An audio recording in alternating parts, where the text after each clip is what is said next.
अस्सलाम वालेकुम। सोचिए अगर आपकी ज़िंदगी में सिर्फ़ एक छोटा सा अमल ऐसा हो जो ना महंगा हो ना मुश्किल हो, लेकिन उसके बाद आप अपने अंदर एक अजीब सा चेंज महसूस करें और आपके तमाम मामलात आसानी की तरफ चले जाएं, आपकी सोच बदल जाए, रिएक्शन कंट्रोल में आ जाए और ज़िंदगी के मसाइल पहले से हल्के लगने लगें। अजीब लगता है ना, लेकिन कुछ लोग कहते हैं कि जब वो सिर्फ एक अमल 40 दिन तक लगातार करते हैं तो उनकी सोच का फ़्लो ही चेंज हो जाता है। दुरूद शरीफ को हम अक्सर सिर्फ इबादत समझकर पढ़ते हैं, लेकिन बहुत कम लोग समझते हैं कि इसके अंदर एक कंटिन्यूस इम्पैक्ट सिस्टम छुपा होता है। अगर आप लगातार 40 दिन तक 100 दफ़ा दुरूद इब्राहिमी को पढ़ें तो आपकी ज़िंदगी में बदलाव आ सकता है। एक ऐसा निज़ाम जो आहिस्ता आहिस्ता इंसान के अंदर से स्ट्रेस कम करता है और उसकी थिंकिंग को बैलेंस करता है। सबसे इंटरेस्टिंग बात यह है कि ये चेंज तब आता है जब आप रुकते नहीं, जब आप कंसिस्टेंसी के साथ 40 दिन तक इस अमल को जारी रखते हैं। अब यहाँ एक नेचुरल सवाल पैदा होता है, 40 दिन ही क्यों, और इस पीरियड में ऐसा क्या होता है जो इंसान को अंदर से शिफ्ट कर देता है। आज की वीडियो में हम इस हिडन सिस्टम को स्टेप बाय स्टेप समझेंगे, सिंपल लैंग्वेज में लेकिन गहराई के साथ। 40 दिन का कॉन्सेप्ट कोई रैंडम नंबर नहीं, इस नंबर का जिक्र हमें इस्लामिक हिस्ट्री में बार बार मिलता है। हज़रत मूसा अलैहिस्सलाम को 40 दिन का एक स्पेशल फेज़ दिया गया जो सिर्फ इंतज़ार नहीं था बल्कि एक स्पिरिचुअल प्रिपरेशन थी। यानी 40 दिन इंसान के अंदर की शेपिंग का टाइम होता है।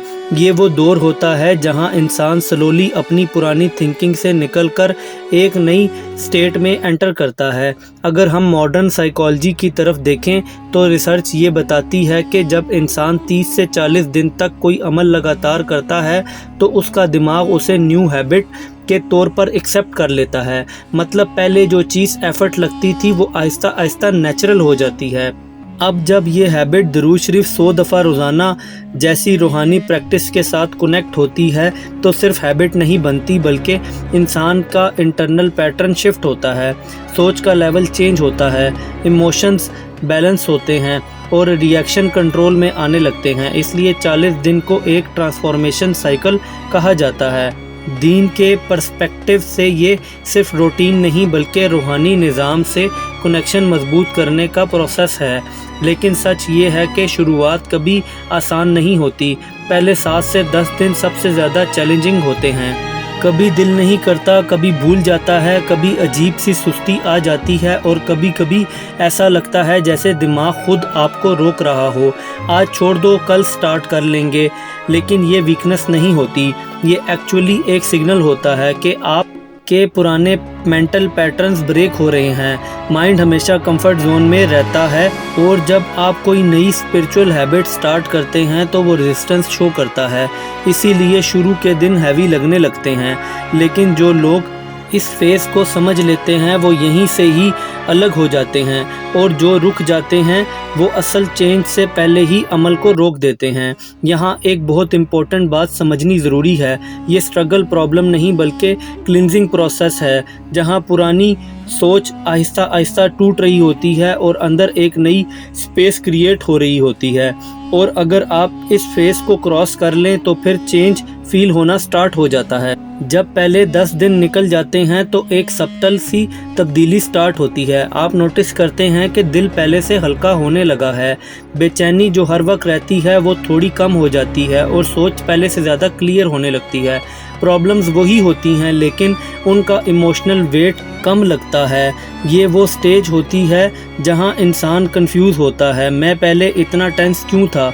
दुरूद शरीफ का असर यहाँ एक इमोशनल कामिंग इफ़ेक्ट क्रिएट करता है, जैसे अंदर का नॉइस धीरे धीरे कम हो रहा हो, और जब अंदर का नॉइस कम होता है तो डिसीजंस बेटर होने लगते हैं, रिएक्शंस कंट्रोल हो जाते हैं और इंसान ओवर थिंकिंग से निकल जाता है। इस फेज़ में एक और इंटरेस्टिंग चेंज होता है, उम्मीद वापस आने लगती है और छोटी छोटी चीज़ें भी बेटर लगने लगती हैं। ये कोई मैजिक नहीं होता, ये इंटरनल स्टेट का शिफ्ट होता है और जब स्टेट चेंज होती है तो परसेप्शन भी चेंज हो जाता है। 20 दिन के बाद एक और डीपर शिफ्ट स्टार्ट होता है। अब सिर्फ अंदर नहीं बल्कि बाहर भी चेंजेस नज़र आने लगती हैं। दोनों का बिहेवियर थोड़ा सॉफ्ट लगता है और सिचुएशंस पहले से ज़्यादा स्मूथ फील होती हैं। अपॉर्चुनिटीज़ डिफरेंट नज़र आने लगती हैं। ये सब कोइंसिडेंस नहीं होता, ये अलाइनमेंट होता है। जब इंसान अपनी सोच को काम और पॉजिटिव डायरेक्शन में ले जाता है तो उसके डिसीजंस नेचुरली बेटर हो जाते हैं। और फिर 40 दिन के बाद सबसे इम्पोर्टेंट रियलाइजेशन होता है, दुनिया वही होती है लेकिन आप बदल चुके होते हैं। सोच बेटर हो जाती है, रिएक्शन कंट्रोल होता है और दिल ज़्यादा स्टेबल रहता है। यही असल ट्रांसफॉर्मेशन है। और अगर आप इस अमल को सिंसियरली टेस्ट करें तो आप खुद महसूस करेंगे कि चेंज बाहर से नहीं अंदर से स्टार्ट होता है। लिहाजा अपनी ज़ात को चेंज करने के लिए आपको इस अमल को ज़रूर ट्राई करना चाहिए। वीडियो अच्छी लगी हो तो वीडियो को लाइक कर दें, चैनल को भी सब्सक्राइब कर दें।